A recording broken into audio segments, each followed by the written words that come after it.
च वासुदेव मुनिश्रेष्ठ सर्वज्ञाननिधे नद प्रच्युमिष्टाम्यहं स्वामिन् अस्माकं कुलवर्धन शूरसेन सुत श्री। જેમ હમણાં જ અહીંયાથી વાત થઈ કે ખાલી એક દિવસ નહીં, બે દિવસ નહીં, 9 દિવસ નહીં, હમણાં જ હું તમને કહી ગયો થોડી વાર પહેલા જો મેં તમને કીધું હતું કે શબ્દો છે ને અવકાશમાં ફરતા હોય છે, હું એ આવ્યા એ પહેલા બોલ્યો એમ વસુદેવ કૃષ્ણ ભગવાન એમણે પણ શું જગદંબાની ઉપાસના કરેલી? આમ જ્યાં વાત કરી હસ્તિનાપુરની અંદર વેદવ્યાસજી મહારાજ કથા કરે છે અને જન્મેજય એ કથા સાંભળે છે, એટલે હવે કૃષ્ણ જન્મ તરફ આ કથા જાય છે. પણ આપણે દેવી ભાગવત કરીએ છીએ એટલે હું કનૈયામાં વધારે આપણે તમને નહીં લઈ જાઉં, કારણ કે સમય પણ થઈ ચૂક્યો છે અને મારે નવદુર્ગા પ્રાગટ્ય સુધી પહોંચવું છે.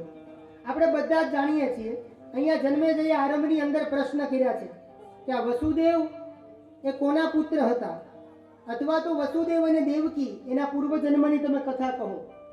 પછી આજે 6 દીકરાઓ જેને કંસ પટકી પટકીને મારે છે તો એને કેમ મરવું પડ્યું, એ કોના સંતાનો હતા એની કથા જણાવો.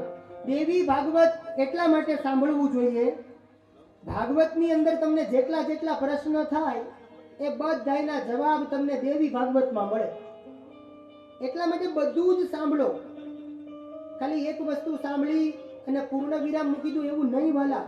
આ તો સાગર છે, આ તો સમુદ્ર છે.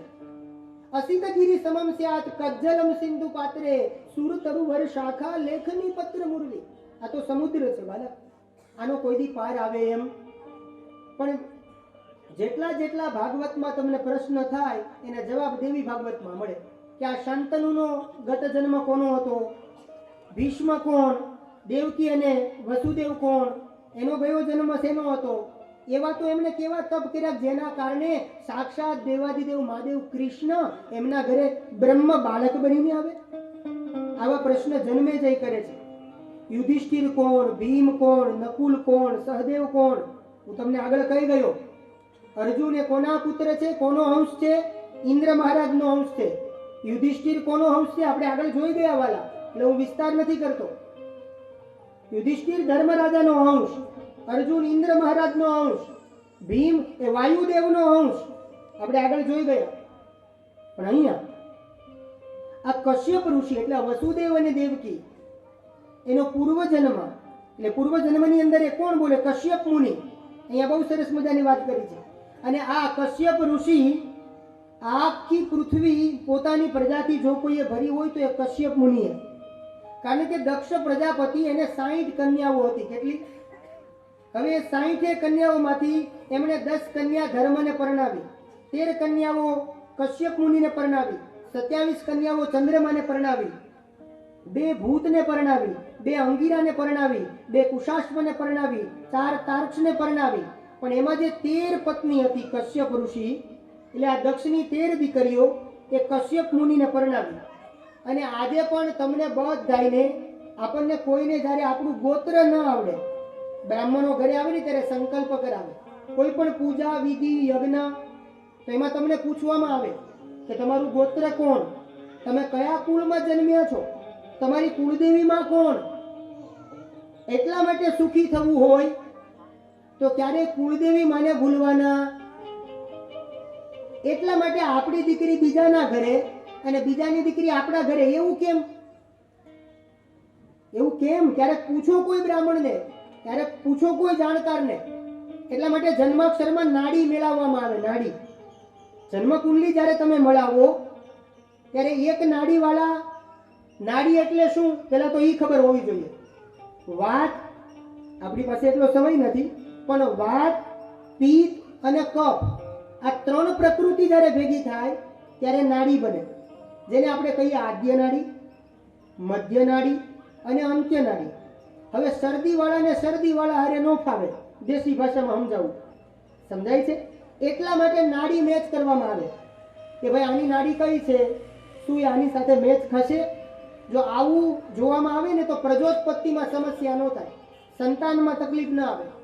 એટલે મારે તમને સમજાવવું છે કે આ કશ્યપ મુનિ એને આખી પૃથ્વીને જો કોઈ ભરી દીધી હોય તો એ કશ્યપ મુનિ. આ કશ્યપ મુનિની 13 પત્ની. આ તમારા માટે એક વાત સમજવા જેવી છે. આ વાત કરી અને હું આગળ વધું. આ વાત બહુ જીવનમાં ઉતારવા જેવી છે. આપણને ઘણીવાર એમ થાય કે આ ઝાડવાની ઉત્પત્તિ ક્યાંથી થઈ, તો ખોલો દેવી ભાગવત. આપણને એમ થાય કે આ સાપની ઉત્પત્તિ ક્યાંથી થઈ, ખોલો દેવી ભાગવત. પણ કથામાં ધ્યાન આપ્યું હોય તો, એટલે આપણને જ્યારે આપણું ગોત્ર ખબર ન હોય, કોઈને પણ પોતાનું ગોત્ર ન આવડતું હોય તો એનું ગોત્ર થાય કાશ્યપ. કારણ કે આખી પૃથ્વીને આ કાશ્યપ મુનિ એના કારણે તમામ પૃથ્વીમાં તમને જેટલું દેખાય એ બધી કશ્યપ ઋષિનું છે. એટલા માટે જો ગોત્ર યાદ ન હોય તો તમે કાશ્યપ ગોત્ર એમ કહી શકો. ગઈકાલે મેં તમને એક વાત શીખવાડી હતી કે આપણને આપણી કુળદેવી માની ખબર ન હોય, આપણને કે આપણી અંબેમાં, મહાકાલીમાં, મહાકાલી, મહાલક્ષ્મી, મહાસરસ્વતી, જો આપણી કુળદેવીની ખબર ન હોય તો આદ્ય શક્તિ માં અંબા એ આપણી કુળદેવી માં છે, આવું દેવી ભાગવત કહે છે. અને જો આપણને આપણા ગોત્રની ખબર ન હોય તો કાશ્યપ ગોત્ર એ આપણું ગોત્ર છે. હવે જરા ધ્યાન આપજો. આ કશ્યપ મુનિ એની 13 પત્નીઓ છે. એમાં અદિતિથી જેટલા થયા એ બધા આદિત્યો થયા. કશ્યપ અને અદિતિથી જેટલા થયા એ બધા દેવો કહેવાયા, આદિત્યો કહેવાયા. અને દિતિથી જેટલા થયા એ બધા દાનવો કહેવાયા. એક ધનુ નામની પત્ની હતી, એનાથી 61 દાનવોની ઉત્પત્તિ થઈ. એના નામે અહીંયા લખ્યા છે. દુર્મુખ, શંબલ, હયગ્રીવ, કંસ, આવા બધા દાનવોની વાત અહીંયા કરી છે. પછી કાષ્ઠા નામની એક પત્ની હતી, એનાથી 2 ખરીવાળા પ્રાણીઓ થયા, એટલે ઘોડો, સર્પ, આ એ બધા પ્રાણીઓની વાત કરી. એની ઉત્પત્તિ ક્યાંથી થઈ? પછી અરિષ્ઠા નામની પત્ની, એનાથી બધા ગાંધર્વો થયા. આ જે સંગીત વાળા જે વગાડે છે આ બધા ગાંધર્વો. એક કશ્યપની અરિષ્ઠા નામની પત્ની, એમાંથી એની ઉત્પત્તિ થઈ છે. પછી સુરસા નામની પત્ની, એનાથી યાતુદાન આદિ રાક્ષસોની ઉત્પત્તિ થઈ. ત્યારબાદ ઈલા નામની પત્ની, એનાથી બધા વૃક્ષોનું સર્જન થયું. પછી મુનિ નામની પત્નીથી બધી અપ્સરાઓ થઈ. આપણે આગળ જોઈ ગયા ને બધી અપ્સરાઓની વાત, અપ્સરાઓની કથા. એક કોનાથી સર્જન થયું? કશ્યપ અને મુનિ નામની પત્ની, એનાથી બધી જ અપ્સરાઓ આવી. પછી સુરભી નામની પત્ની, એનાથી 2 ખરીવાળા પશુઓ એટલે કે ગાય. આ ગાયની ઉત્પત્તિ કશ્યપ અને એની પત્ની સુરભી, એનાથી આ ગાય માતાની ઉત્પત્તિ થઈ છે. એટલા માટે અમારી પાસે કોઈ આવે ને કે વામન દાદા મારે ગૌશાળા બનાવવી છે, એનું નામ શું રાખીશું? એટલે અમે હસતા હસતા કહીએ કે ભાઈ સુરભી નામ રાખો, કેમ કે એમાંથી આ ગાયની ઉત્પત્તિ થઈ છે. દેવી ભાગવત મને તમને શીખવાડે. પછી એક પત્ની જેનું નામ છે ક્રોધવશા.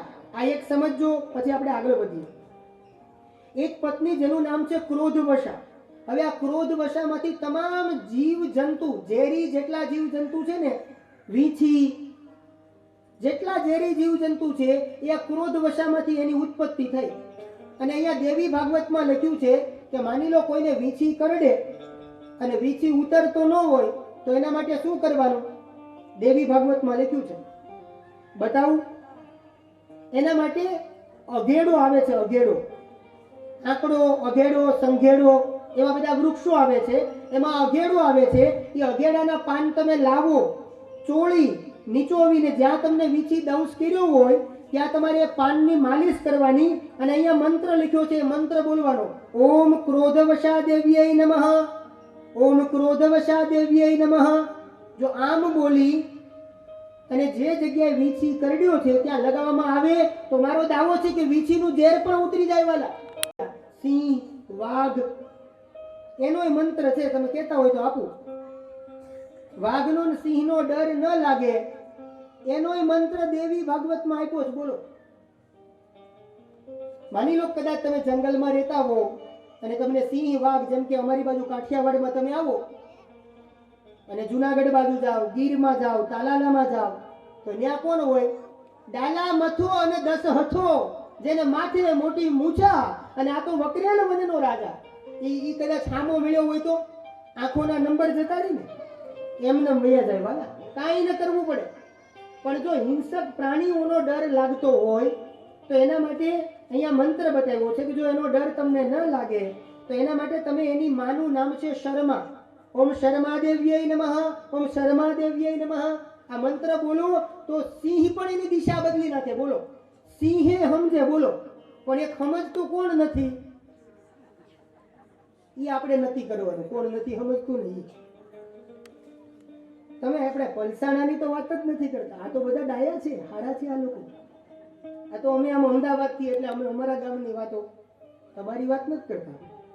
તો આવી કશ્યપ મુનિની બધી પત્નીની વાત કરી, પછી કારાગારની અંદર કેમ બંધાવવું પડ્યું એની વાત કરી, આપણે બધા જાણીએ છીએ. 6 સંતાનો, તો એની વાત કરી. અને ત્યારબાદ ડાયરેક્ટ હું તમને લઈ જાઉં કૃષ્ણ ભગવાન તરફ.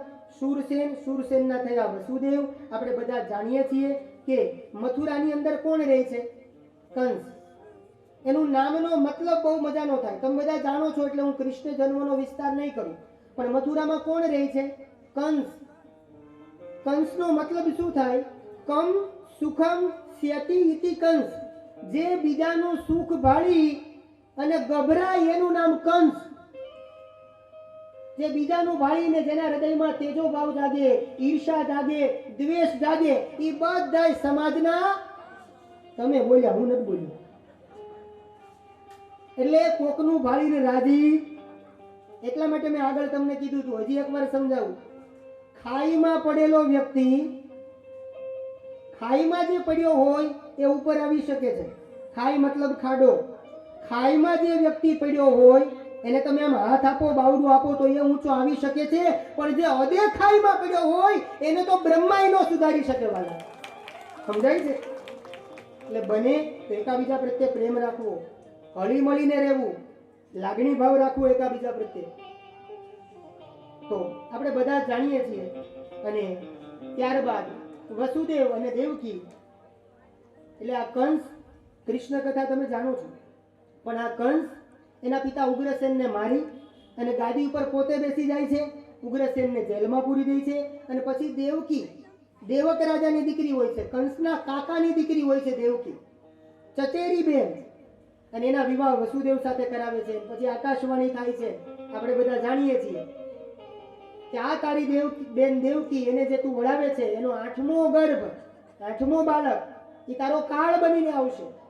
જે કંસ પોતાની છબી સારી કરવા માટે થઈ દેવકીનું કન્યાદાન કરી અને રથમાં પોતે બેઠો હતો, વળાવવા જતો હતો, એ જ પાછો ખડગ લઈને મારવા માટે તૈયાર થઈ ગયો. એટલે વસુદેવે ના પાડી કે કંસ, આ અબળા છે અને એમાંય તારી બેન છે, આને મરાય. આ કથા બતાવીને ત્યારબાદ એક પછી એક કરતા 6 પુત્રો એને કંસ મારે છે. પછી 7મા પુત્ર તરીકે દાઉજી મહારાજ એનું સંકર્ષણ કરી એને ગોકુળમાં લઈ જાય અને રોહિણી, વસુદેવજીના જે બીજા પત્ની હોય ત્યાં લઈ જાય છે. ત્યારબાદ 8મા પુત્ર તરીકે સાક્ષાત કૃષ્ણ ભગવાન આવે છે. તમારે વિસ્તારથી ભાગવત કથા સાંભળવી હોય તો આજે ઘરે જઈ યુટ્યુબ ઉપર લખજો વામન ગુરુજી. તમારી સામે બેઠેલા મોટી હાઈટ વાળા દાદા, હાઈટ હારી આપી ને બેન, ભગવાને હાઈટ હારી આપી. એટલે ઘરે જઈને એમાં વિસ્તારથી સાંભળજો, તમે બધા જાણો જ છો. અને આવી રીતે પછી છેલ્લે 8મા બાળક તરીકે કોનો જન્મ થાય? કૃષ્ણ ભગવાનનો. વસુદેવ ટોપલામાં લઈને જાય છે, ત્યાં મૂકવા જાય, મૂકી અને ત્યાં યોગ માયા હોય છે. અહીંયા દેવી ભાગવતનું પાછું જોડાણ થાય છે. 6 અધ્યાયમાં રામકથા અને 3 અધ્યાયમાં કૃષ્ણ કથા. આ તો હું તો 2-5 મિનિટમાં કરું છું વાલા, કેમ કે આપણે નવદુર્ગા માને બોલાવા. કંસને એને મારવા માટે જાય છે અને યોગ માયા આકાશમાં ઉડી અને કંસને કહે છે કે એ મૂર્ખ કંસ, તું મને શું મારવાનો હતો? તને મારનારો તો સુરક્ષિત સ્થાને પહોંચી ગયો છે. અને આ બાજુ અષ્ટભુજાળીનું જે સ્વરૂપ હતું મહામાયા, એ ત્યાંથી ઉડી અને વિંધ્યાચલ પર્વત ઉપર કે નંદ ગોપ ગૃહે જાતા યશોદા ગર્ભ સંભવા તતસ્તૌ નાશયિષ્યામિ વિંધ્યાચલ નિવાસિની. આજના વિંધ્યાચલ પર્વત ઉપર એ વિંધ્ય વાહિની તરીકે બેસે છે. કૃષ્ણ ભગવાન મોટા થાય છે, એની બધી બાળ લીલા, ભગવાન વધારે મોટા થયા. પરમાત્મા ગોકુળ, મથુરા, વૃંદાવનની લીલા કરી. ભગવાનના વિવાહ થયા, રૂકમિણી સાથે વિવાહ થયા. 16,108 નારીઓના ભગવાન સ્વામી થયા.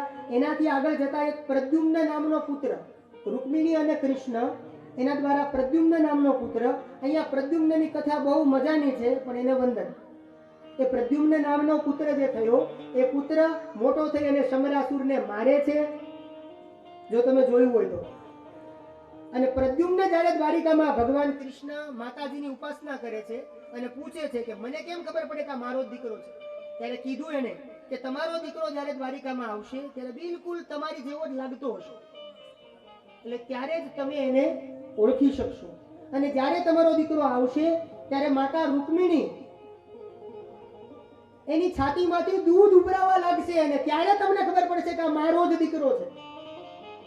એટલે કૃષ્ણએ પણ માતાજીની ઉપાસના કરી છે, આ વાત બતાવી. અને હવે બહાર તપ કરે છે અને કરંભ એ નદીની જળની અંદર તપ કરે છે. એમાં ઇન્દ્ર મહારાજને ઈર્ષા થઈ એટલે એ મગરનું રૂપ લઈ અને દેવરાજ ઇન્દ્ર એ કરંભની પાસે આવે છે. આ ઇન્દ્રને ડર બહુ લાગે, સાધના કોક કરે અને ડર આને લાગે. બોલો, કથા કોક કરાવે, ભગવાનનું નામ કોક બોલે, ગાવું બીજાને, બોલવું બીજાને, છતાંય અનેક લોકોને ડર લાગતો હોય. બોલો, એને ક્યાં મૂકવા જવા? સમજાય છે? થોડુંક અત્યારે સમજાય, થોડુંક ઘરે ગયા પછી સમજાય. તો અહીંયા રંભ અને કરંભ બંને તપ કરે છે અને દેવરાજ ઇન્દ્રને ઈર્ષા થઈ કે આ મારું ઇન્દ્રાસન લઈ જશે તો, એટલા માટે આ કરંભ એ ઇન્દ્રાસન એ ઇન્દ્ર મહારાજ મગર બનીને આવી અને કરંભને મારી નાખે છે. આ બાજુ રંભ એ બ્રહ્માનું તપ કરે છે અને તપ કરતા કરતા બ્રહ્માજી એને પ્રસન્ન થયા. બ્રહ્માજીની પાસે વરદાન માંગે છે કે મને એવું વરદાન આપો કે હું અમર થઈ જાઉં, હું અમર બનું, એવું વરદાન આપો, મને અમર કરો. બ્રહ્મા કે ભાઈ એ વાત ન બને, આ દુનિયાનું નામ છે મર્ત્ય લોક, અહીંયા જે આવે એને જાવું તો પડે, ના પાડીને તો ટીંગા ટોળી કરીને મૂકી જાય. સમજાય તો? એક વખત જુઓ, શબ્દ મજાનો છે, એક વખત આ અધમણની કાયામાંથી જેવી શક્તિ જતી રહેશે. કોણ જતું રહેશે?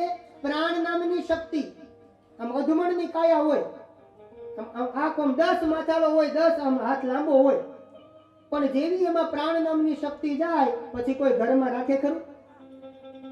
તમારા ગમે એવડા સગાવાલા હોય એ બીમાર હોય ને ત્યારે તમે ફોર્ચ્યુનર, ઓડી, આ મોટી મોટી ગાડીમાં દવાખાને લઈ જાઓ, ધ્યાન આપજો શબ્દ ઉપર.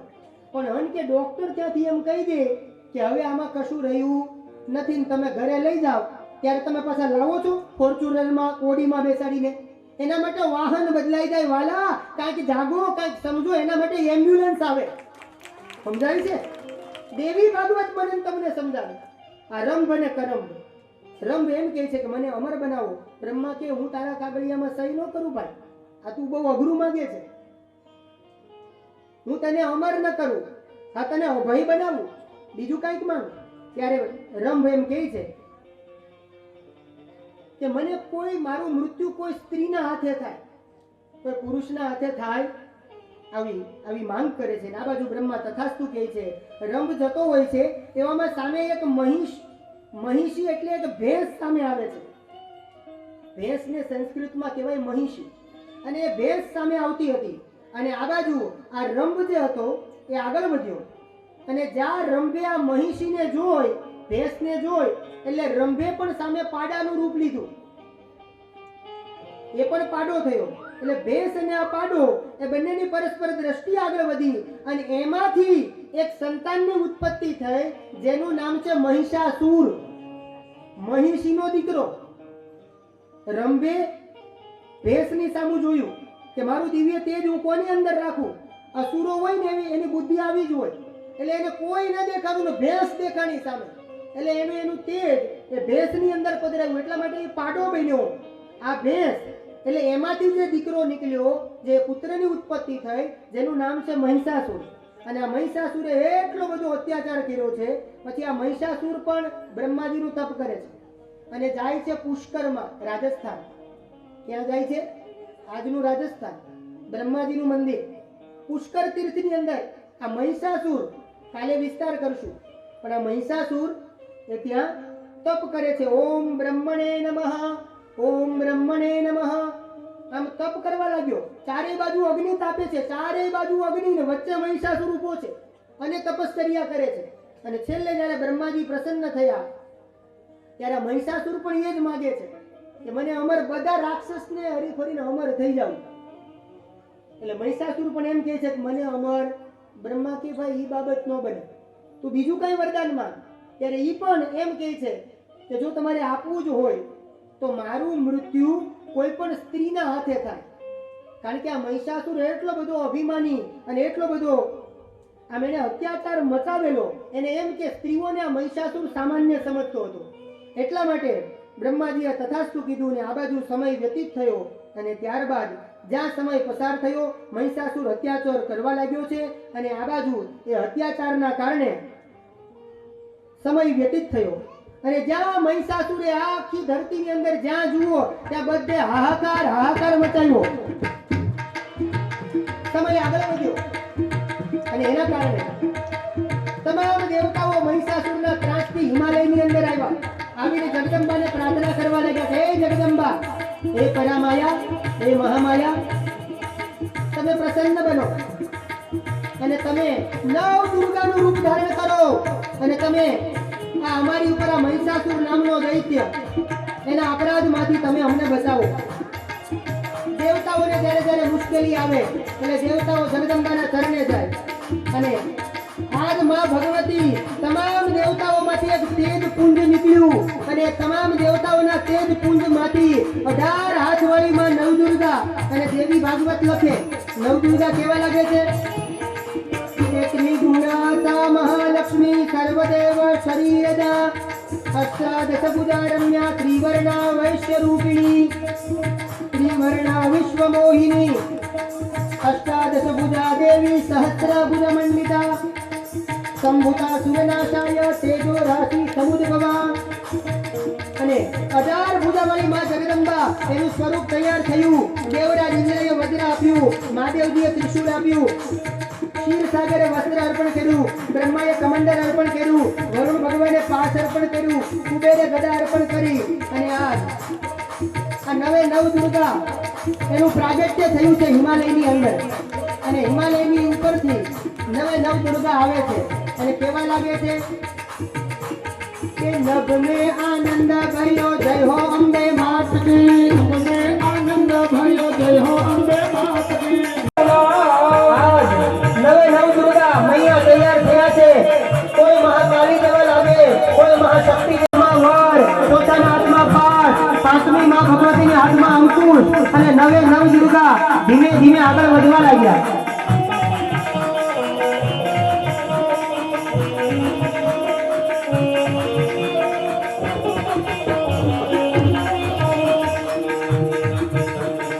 ઉડે રે ગુલાલ, ઉડે રે ગુલાલ, પલકાના ચોકમાં ઉડે રે ગુલાલ, ઉડે રે ગુલાલ, ઉડે રે ગુલાલ, પલકાના ચોકમાં ઉડે રે ગુલાલ. મોતી રે વધાવ, મોતી રે વધાવ, નવ દુર્ગા માતને મોતી રે વધાવ, મોતી રે વધાવ, મોતી રે વધાવ, નવ દુર્ગા માતને મોતી રે વધાવ. ઉડે રે ગુલાલ, ઉડે રે ગુલાલ, પલસાના ચોકમાં ઉડે રે ગુલાલ, ઉડે રે ગુલાલ, ઉડે રે ગુલાલ, પલસાના ચોકમાં ઉડે રે ગુલાલ.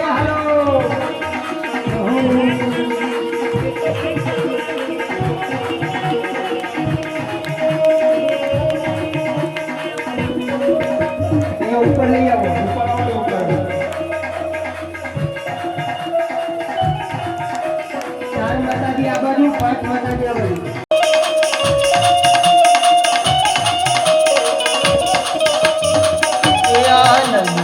આનંદ ભર્યો અરે નભ મેં આનંદ ભયો, એ નભ મેં આનંદ ભયો, જય હો અંબે માત કી, જય હો દુર્ગા માત કી,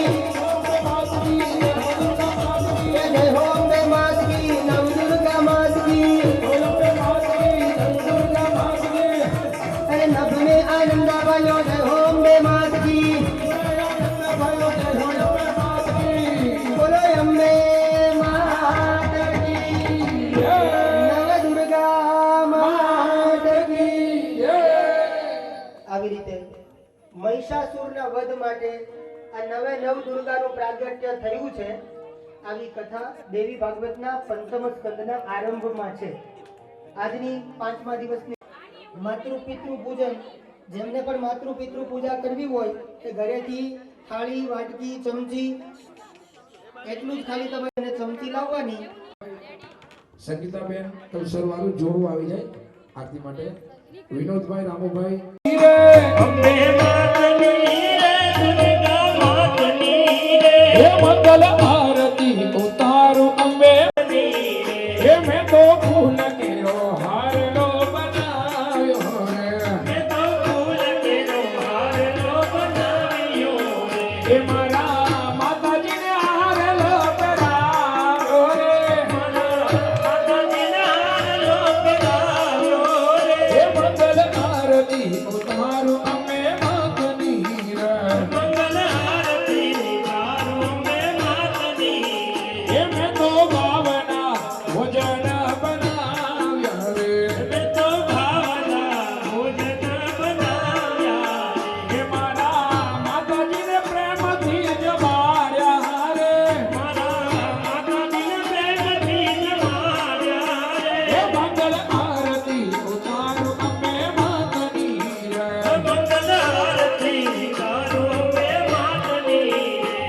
હે કર્પૂર ગૌરમ કરુણાવતારમ સંસાર સારમ જગેન્દ્રહારમ સદા સંતમ હૃદયારવિંદે ભવં ભવાની સહિતં નમામિ મંગલ ભગવાન વિષ્ણુ મંગલ ગરુડધ્વજ મંગલ પુંડરીકાક્ષ મંગલાય બ્રહ્મણ્ય સર્વમંગલ મંગલ્ય શિવે સર્વસાધિકે સર્વે ત્રંબકે ગૌરી નારાયણે નમઃ નારાયણે નમઃ નારાયણે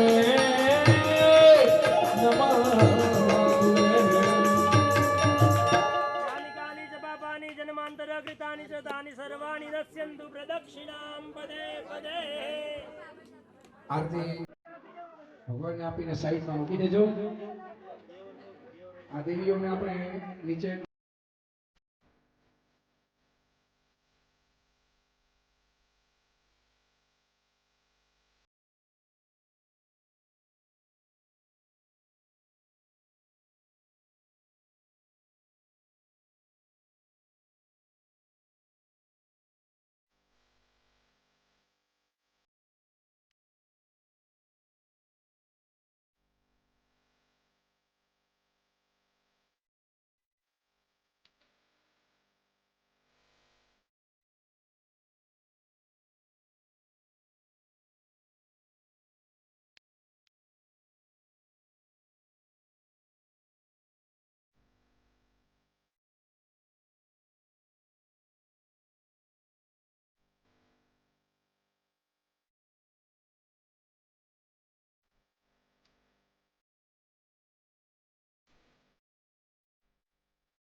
શ્રી